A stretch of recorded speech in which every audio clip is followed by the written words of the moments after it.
God's chosen ones never go to church, and before you gasp, before you judge, you better ask yourself what church you're even talking about.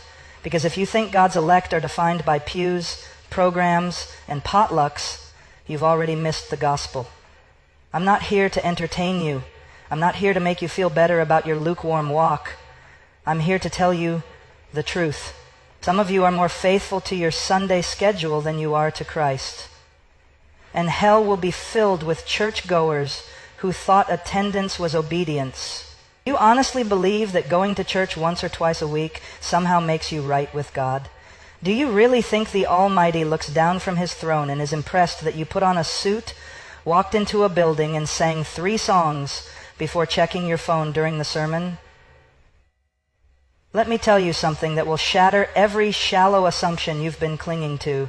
God is not fooled by your routine. God is not mocked by your ritual. And God is not glorified by your attendance. He demands your obedience. We are living in an age of religious deception where millions have been inoculated against the true gospel by watered-down sermons, emotional music, and the lie that going to church equals knowing Christ. You sit in a pew. You nod at the sermon. You close your eyes during the prayer. But you leave unchanged. Why? Because your heart is still dead in sin. You're not a follower of Jesus. You're a fan of religious culture.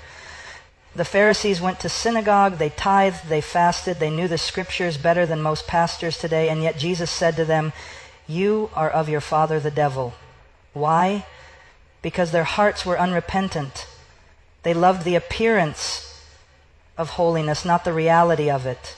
They clung to the structure but rejected the Spirit. They worshiped God with their lips, but their hearts were far from him. Sound familiar? It is a terrifying truth that many of you have more confidence in your weekly attendance than in the finished work of Christ. You think that showing up on Sunday makes up for the rest of the week you spend in compromise. You believe that because your name is on a church roll, it's written in the Lamb's Book of Life, you are trusting in your religion, not in the Redeemer. And that trust will damn you. Let me say it plainly. The true Christian life is not 1 hour on a Sunday. It is a complete surrender of every part of your being to the Lordship of Jesus Christ. It is the daily crucifixion of self. It is holiness in secret, not performance in public. It is not about what you do in a building. It's about who you are when no one is watching. Amen.